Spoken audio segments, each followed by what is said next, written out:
I'd go to the moon in a nanosecond. The problem is we don't have the technology to do that anymore. We used to, but we destroyed that technology, and it's a painful process to build it back again. But going to Mars should be one of the next series of steps that humans do. The first step should be going back to the moon for a number of technical reasons and exploration reasons, and then after that, Mars, maybe high orbit in Venus atmosphere, maybe going to Europa. There's all kinds of targets to go to, places of interest in our solar system. The only limit to human future is in our own imaginations. With that goofy look on his face, he states the only limit to human future is our own imagination. So I find it very interesting. He's not saying it's based on technology, what's feasible based off technology. He says it's based on our imaginations. So when it comes down to it, like I played this video clip I'll show in a second with William Shatner stating, science and science fiction are one and the same. There's no difference whatsoever. Take a listen. My question is, through your career and your writing and your acting, you've inspired so many people to enter the sciences. How do you balance science with science fiction? They're both the same. The mystery of science fiction is what I'm talking about. Science and science fiction are essentially the same. Thank you very much. How do you prove a black hole? How do you know those gravitational waves proved the collision of two black holes?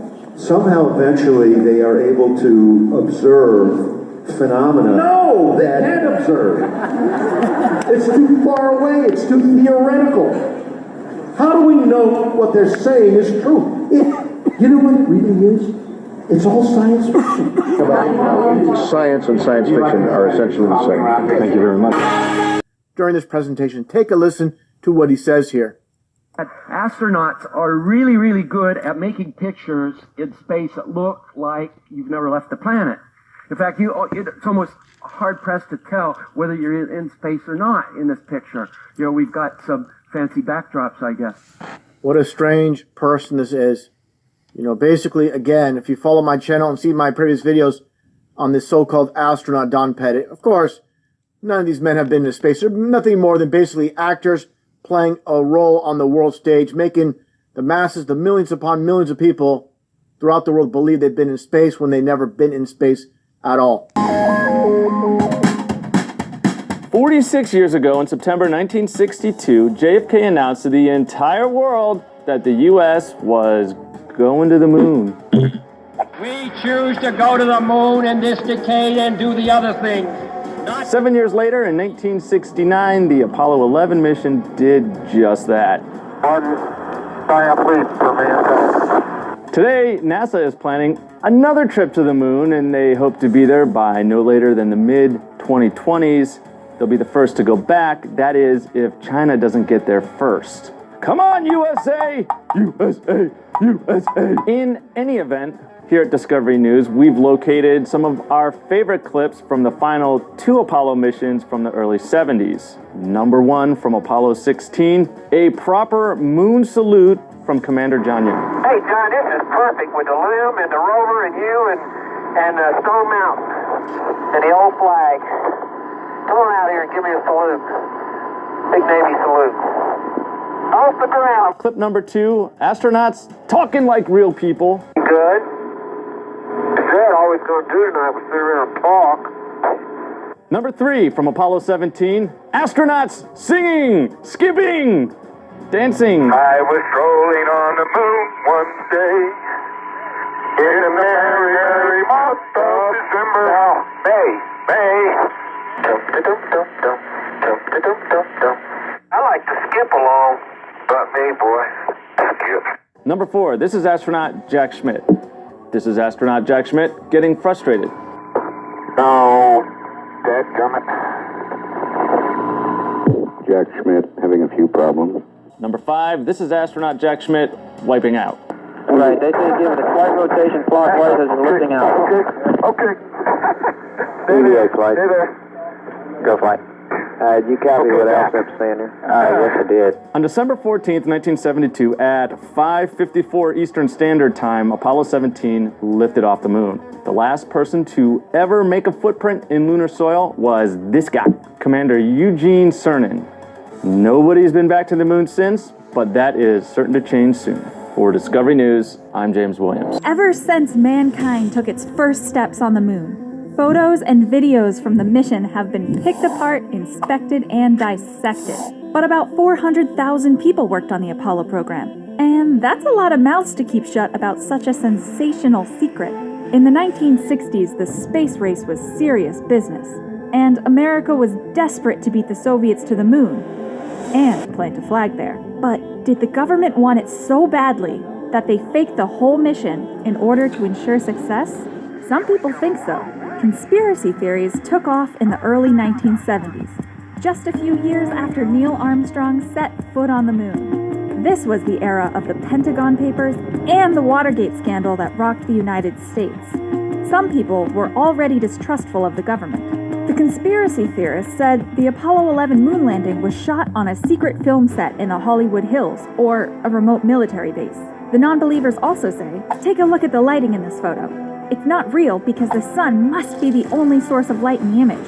But yet we can clearly see the lunar lander and the Apollo astronaut even in the shadow areas, meaning Hollywood lighting must have filled in the darkness. But NASA says the light gray lunar soil and white spacesuit created more than enough reflections to fill in the shadows. Lunar landing deniers point to this photo and ask, where are the stars? We're clearly not in space. But this picture is exposed for the brightly lit astronaut and lander, meaning it's not exposing for the dimly lit stars in the background. It's the same thing that happens in your nighttime photographs where your friends are exposed properly, but the background stays dark. And what about the flag? How is it waving in outer space if there's no wind? Well, NASA engineers knew a regular flag would hang lifeless. Not so good for patriotic imagery. So they engineered a flag to look like it was moving in a breeze. And for most of us, this far-out flag has never looked better.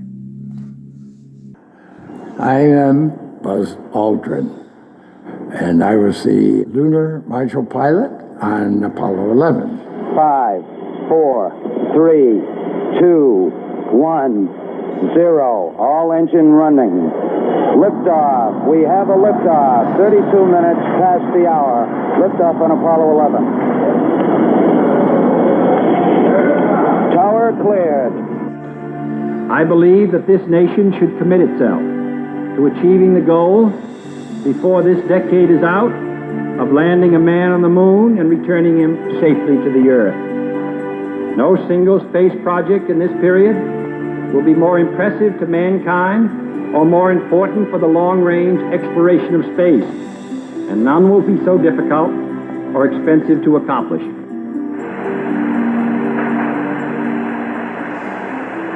Roger, Eagle, send dot. Roger, how does it look? Neil? Eagle has wings. Roger. Looking good. Roger, Neil. Everything looked normal when we separated. Little communications problems with Earth, but then when we got to the point of lighting the engine for powered descent. Eagle, we got you now. It's looking good, over. Roger, copy. Neil said, I think we might be a little long. Well, how could he tell that? He had some lines marked on the map, and looking at the watch, or clock we had, we get to a point looking down where we're gonna wanna yaw around and let the landing radar begin to correct the knowledge that the computer had of exactly what the orbit is. Eagle Houston, after yaw around, angled S-band pitch, -9er, yaw, +18. And shortly after that happened, we began to get some program alarms. Give us a reading on the 1202 program alarm. Which interrupted the displays. Now, the displays to the crew from the computer were pretty basic. There were 3 registers of a lot of numbers, and you had to know what each one of those meant. But now they were blanked because we had this program alarm. And so we asked Houston what the problem was if we're still go on that. After a few minutes, they came back and said, Roger, we got you. We're going at alarm. we continued down, but it tended to distract a little bit, but we were still on a good landing trajectory. As the lander gets down to about 500 feet, the commander, nobody has ever really maneuvered and checked the response of the landing craft. And so all the commanders agreed that at 500 feet, they would begin to manually control toward what looked like a reasonable landing spot. And everything still appeared to be okay. And I could see, and Neil also wanted to avoid a crater that was in front of us. Forward. When we were at about 100 feet, now Neil is looking out the window and manually controlling, and I'm giving him the numbers of the altitude rate or descent rate, and the speed over the ground. 40 feet down, 2.5. Picking up some dust. 4 forward. And I keep updating with that information. 4 forward. Drift into the right a little. At about 100 feet, there's a light that comes on as a fuel quantity light. And about that time, the capsule communicator, Charlie Duke, says, 60 seconds. okay, 100 feet, 60 seconds. We better ease down, is what I'm saying. But I don't want to disturb Neil by saying, hurry up. Lights on. A little further, 30 seconds. But we're 10 feet. I figured, we got it made.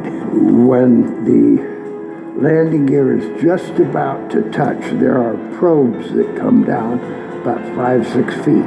And as soon as they hit the ground, they will bend. Because it's supposed to bend. And that sets a micro switch, and it lights a light in the cabin. And that's when I said, contact light. Of course, Neil is looking out the window and controlling it, but that's the first indication of actually touching down. And then we actually touch down with the 4 gear, and I call out a few things that we need to do, like shut off the engine. Okay, engine stop. We copy you down, Eagle. Tranquility Base here. The Eagle has landed. Roger, Tranquility. We copy you on the ground. You got a bunch of guys about to turn blue. We're breathing again. Thanks a lot. So we touched down, and I think the estimate, not because somebody put a dipstick in the fuel to see how much was left, but it was calculations and information on board. We probably had about 15 seconds of fuel left.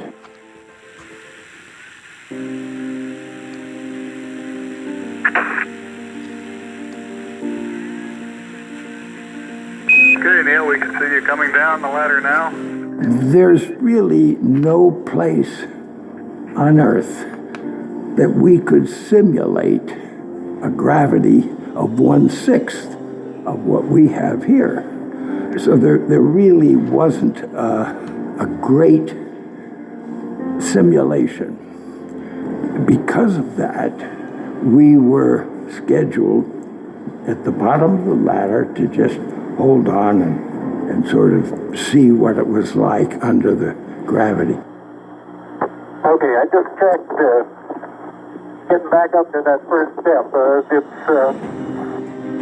That isn't collapsed too far. Neil went down first, and he did things, and I could see him through the window. I'm going to step off the limb now. He had no trouble at all, just moving around. That's one small step for man. One giant leap for mankind. So I knew that there wasn't going to be any trouble for me to move around. About a 3-footer.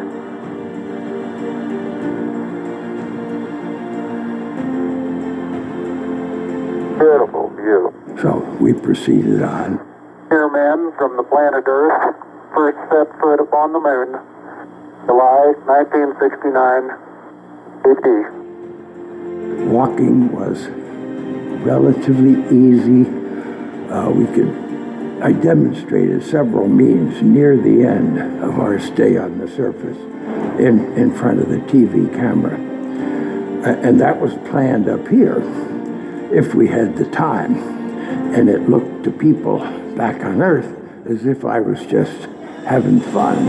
But I was really doing something for people to observe the ease of mobility.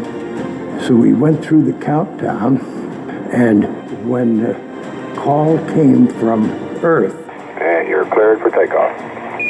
I had planned ahead what I was going to say. Roger, understand. We're number 1 on the runway. Now, when the lunar module takes off, it's about 1 G, but that's 6 times the gravity.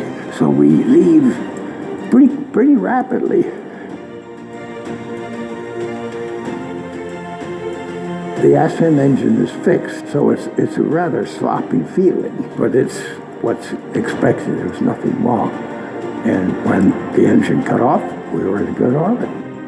Some way, when those 2 Americans stepped on the moon, the people of this world were brought closer together. That it is that spirit, the spirit of Apollo, that America can now help to bring to our relations with other nations. The spirit of Apollo transcends geographical barriers and political differences. It can bring the people of the world together in peace.